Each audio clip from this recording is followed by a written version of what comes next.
नमस्कार दोस्तों, कैसे हो। आज हम नया टॉपिक लेकर आए हैं प्रोग्रामिंग। प्रोग्रामिंग महत्वपूर्ण भाग है कंप्यूटर का।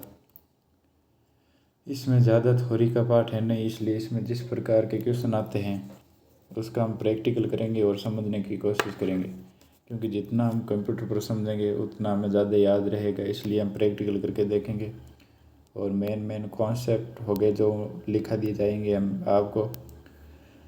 इससे मैं ज़ीरो लेवल से शुरू करूँगा, जिसके सी लैंग्वेज नहीं पढ़ी हुई है तो भी चलेगा। और इसमें हम ये समझेंगे कि प्रोग्राम कैसे बनता है, कैसे चलता है और उन्हें कौन चलाता है। तो देखिए, प्रोग्रामिंग शुरू करते हैं। Programming language. प्रोग्रामिंग में सबसे पहले हम सॉफ्टवेयर के बारे में समझते हैं। सॉफ्टवेयर क्या होता है। सॉफ्टवेयर सेट ऑफ इंस्ट्रक्शन या निर्देशों का समूह, ये हमारा सॉफ्टवेयर है। तो ये सॉफ्टवेयर में जो भी लाइनें होती हैं इसे इंस्ट्रक्शन या निर्देश कहा जाता है। इन निर्देशों का समूह सॉफ्टवेयर कहलाता है। और सॉफ्टवेयर को दूसरे शब्दों में प्रोग्राम भी कह सकते हैं। जैसे दुनिया की पहली प्रोग्रामर लेडी एडा एगस्टा थी, या दुनिया की पहली सॉफ्टवेयर इंजीनियर लेडी एडा एगस्टा। इस कंप्यूटर भाषा में दोनों एक ही माने जाते हैं। कभी कभी सॉफ्टवेयर में एक से अधिक प्रोग्राम होते हैं।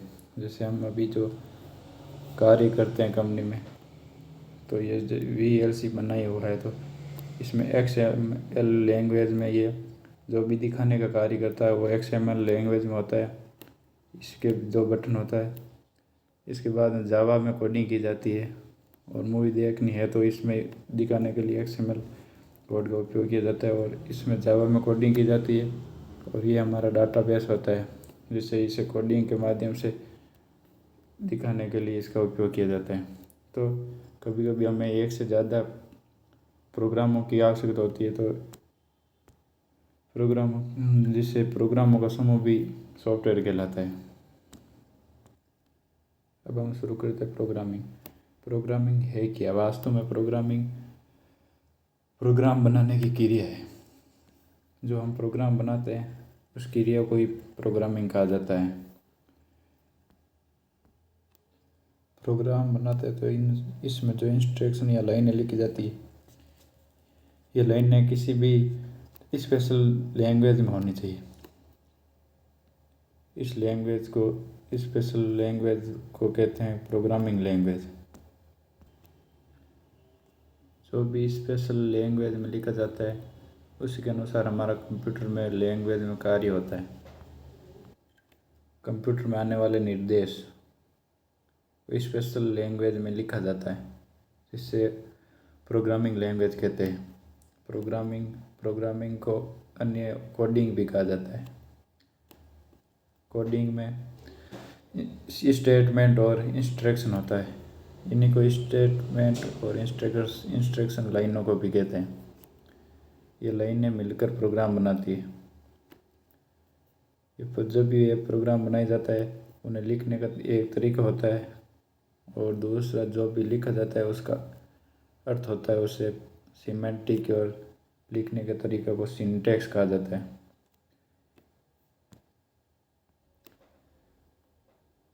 इंस्ट्रक्शन को लिखने का तरीका या इसे ग्रामर भी कहते हैं। जो भी चीज़ है उसे ग्रामर के तरीके से सही लिखना सिंटैक्स होता है। अगर हम कोई भी ग्रामर लिखते हैं उसमें अगर सिंटैक्स एरर आता है तो वो प्रोग्राम एग्जीक्यूट या रन नहीं होगा।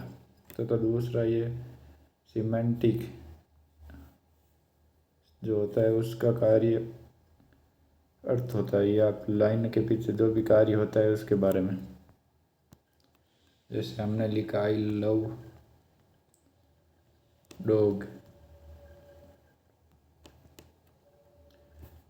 तो ये ग्रामर रूप से तो सही है और इसका एक अर्थ भी है। उसी प्रकार हम आई डॉग लव, तो ये गलत है क्योंकि इसमें ग्रामर त्रुटि है।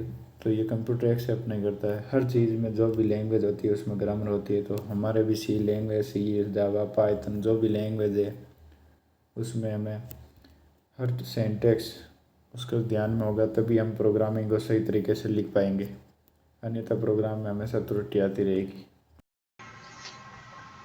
अब हम शुरू करेंगे इसका प्रैक्टिकल में यह MS-DOS का है, जो कि बोरलैंड कंपनी द्वारा विकसित किया गया है। इसका अपडेट लास्ट अपडेट 1992 में, उसके बाद नहीं आया, इसलिए इसका उपयोग कोई भी कंपनी या ऑर्गेनाइजेशन नहीं किया करती है। ये जो आपको दिखाई दे रहा है स्क्रीन पर, ये सिंटैक्स है, ये जो लिखने का तरीका है, ये अगर सही है तो रन होगा, वरना नहीं होगा।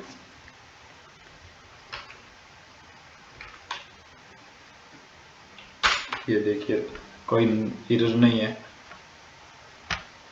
और अगर ये भी मैं गलती से कोई सिंटैक्स एरर कर देता तो ये रन नहीं हो पाता।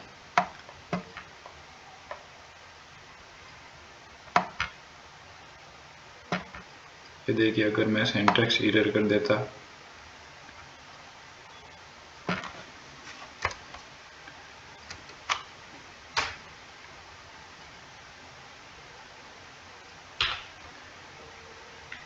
इसको यहाँ पर लिखता, अब देखिए ये जो भी लिखा है एरर लिखी हुई आ रही है। कौन सी एरर है ये देखने के लिए आपको मैसेज में स्टेटमेंट मिसिंग और सिंटैक्स दोनों एरर बता रहे। ये जो भी लिखा हुआ है इसे समझाने के लिए वापस से सही सिंटैक्स लिखने के बाद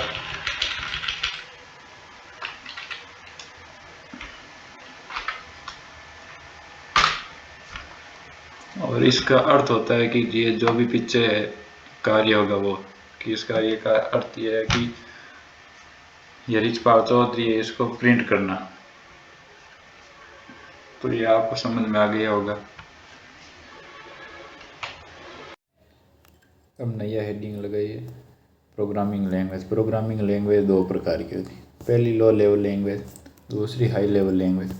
लो लेवल लैंग्वेज वे लैंग्वेज जिसे मशीन आसानी से समझ सकती है, और दूसरी हाई लेवल लैंग्वेज जो हमें समझ में आती है। मशीन के पास होती है लो लेवल लैंग्वेज और यूज़र से दूर होती है, और हाई लेवल लैंग्वेज होती है जो यूज़र के तो पास होती है, क्योंकि इसको यूज़र आसानी से समझ सकता है और मशीन समझ नहीं सकती, इसलिए मशीन से दूर होती है। मशीन से जैसे कि ये यूज़र है, ये हाई लेवल लैंग्वेज है, और ये मशीन है, ये लो लेवल लैंग्वेज है। मशीन की आंखों से देखा जाए तो मशीन लो लेवल लैंग्वेज इसके करीब होती है, क्योंकि ये इसको सीधा चला सकती है, और हाई लेवल लैंग्वेज है जो यूज़र के पास होती है। दूसरा हार्डवेयर इंटरेक्टिव, ये इम्पोर्टेंट पॉइंट है। ये हार्डवेयर इंटरेक्टिव होती है लो लेवल लैंग्वेज, और हाई लेवल लैंग्वेज होती है जो हार्डवेयर इंटरेक्टिव नहीं होती। हार्डवेयर इंटरेक्टिव क्या होता है ये समझिए। हार्डवेयर इंटरेक्टिव, इसका सामान्य अर्थ ये होता है कि जो लैंग्वेज सीधा हार्डवेयर को चला सकती है, हार्डवेयर इंटरेक्टिव कहलाती है। अच्छा, जिसके माध्यम से सीधे हार्डवेयर को चलाने के लिए निर्देश किया जा सकता है, उसे हार्डवेयर इंटरेक्टिव कहते हैं। मशीन डिपेंडेंट, ये मशीन डिपेंड नहीं होती। मशीन डिपेंड क्या होता है, अगर आपके पास दो कंप्यूटर है, ये कंप्यूटर पर जिस लो लेवल लैंग्वेज जिस कंप्यूटर के लिए बनाई गई है उस कंप्यूटर पर ही कार्य करेगी। उसके अगर दूसरी कंप्यूटर पर चलाया गया तो अलग से बनाना पड़ेगा। जैसे जावा, पाइथन है, ये 16 बिट, 32 बिट और 64 बिट किसी भी कंप्यूटर पर कार्य कर सकती है, पर उसी लो लेवल लैंग्वेज असेंबली और बाइनरी है, ये हार्डवेयर अलग अलग हार्डवेयर और अलग अलग ऑपरेटिंग सिस्टम के आधार पर अलग अलग कार्य करेगी।